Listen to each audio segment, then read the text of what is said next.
खबर में सबसे पहले बात करेंगे देश के सबसे बड़े डिजिटल अरेस्ट की, जिसमें जालसाजों ने एक बीएसएफ इंस्पेक्टर को करीब 32 दिनों तक डिजिटल कैद में रखा और 71 लाख रुपए की ठगी को अंजाम दिया। साइबर फ्रॉड करने वालों ने कैसे इतनी बड़ी ठगी को अंजाम दिया और इससे आप क्या सीख सकते हैं, देखिए इस रिपोर्ट। देश का सबसे बड़ा डिजिटल अरेस्ट। बीएसएफ इंस्पेक्टर के साथ धोखाधड़ी। करीब 71 लाख रुपए की हुई ठगी। दहला देगी कहानी 32 दिन। मध्य प्रदेश के ग्वालियर से अब तक का सबसे बड़ा डिजिटल अरेस्ट का मामला सामने आया है, जो किसी को भी हिलाकर रख देगा। इसलिए 32 दिन तक चली इस धोखाधड़ी को आप भी समझ लीजिए। तारीख 2 दिसंबर 2024, समय सुबह के 11:29। ग्वालियर के टेकनपुर में पदस्थ अबरार अहमद को व्हाट्सएप पर फोन आया।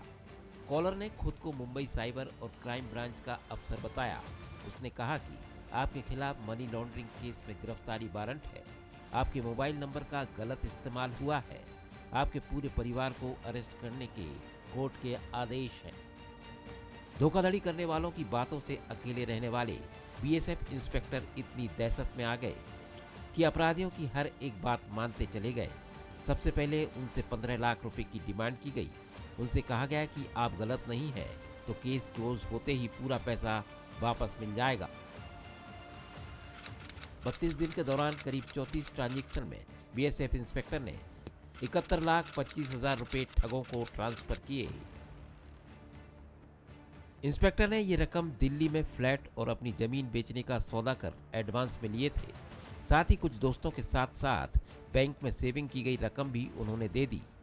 2 दिसंबर से शुरू हुई डिजिटल अरेस्ट की धोखाधड़ी 2 जनवरी 2025 की सुबह 10 बजे आखिरकार खत्म हुई, जिसके बाद बीएसएफ इंस्पेक्टर ने अपने बेटे को बताया कि वो ठगी का शिकार हो गए हैं।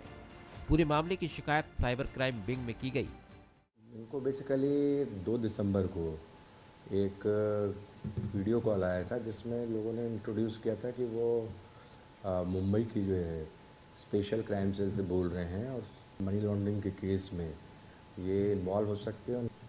तो ये जो बातें इनके साथ की गई, ये भ्रमित हो गए उसमें, और उसके बाद इनने 2 तारीख से लेकर 8 तारीख के मध्य तो ये पैसा ट्रांसफ़र करते गए ऑनलाइन, और इस प्रकार से ये घटना इनके साथ घटित हुई। डिजिटल अरेस्ट और साइबर ठगी के मामलों में आरोपियों तक पहुंचना बेहद मुश्किल है। ऐसे में आपका सतर्क और जागरूक रहना बेहद जरूरी है। सौरभ शर्मा, बंसल न्यूज, ग्वालियर। तो लगातार इस तरह के मामले सामने आ रहे हैं और बंसल न्यूज के खास कार्यक्रम पब्लिक की खबर में हम आपको इसीलिए इस तरह के केसेस बताते हैं, जिससे आप भी सतर्क हो जाए, आप भी अलर्ट हो जाए और अपने परिवार वालों को बचाए। अब आपको ये भी बता देते हैं कि ये ठग डराते कैसे हैं, ग्राफिक के जरिए आपको समझाएंगे। देखिए, साइबर क्राइम आईटी या ईटी के नाम से आपके पास कॉल आता है। वो आपको कहेंगे कि आपकी ये गलती है, आपने ये किया है, आपने ये फ्रॉड किया। आपको वो गलती बताएंगे जो आपने कभी की ही नहीं हो या आपको उसके बारे में पता ही ना हो। आपको डिजिटल अरेस्ट करने की जानकारी देंगे। 24/7 एक रूम के कमरे में कैद रहना पड़ता है। इसमें आपको कैद करके रखेंगे, हिलने भी नहीं देंगे।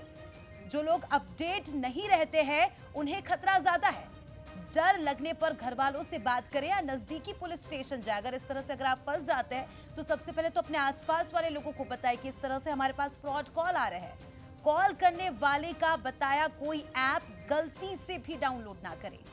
ऐप को डिलीट करें, फोन को फॉर्मेट करें और एडवाइजरी डालें। अगर आपने गलती से भी इस तरह का कोई ऐप डाउनलोड कर लिया जो इन लोगों ने बोला है, तो तुरंत अपने फोन से उस ऐप को हटा दे। हो सके तो पूरे फोन को ही फॉर्मेट कर दे और जल्द से जल्द पुलिस स्टेशन में इसकी शिकायत दर्ज कराए। 1930 ये हेल्पलाइन नंबर है जो आपके लिए मददगार साबित हो सकता है।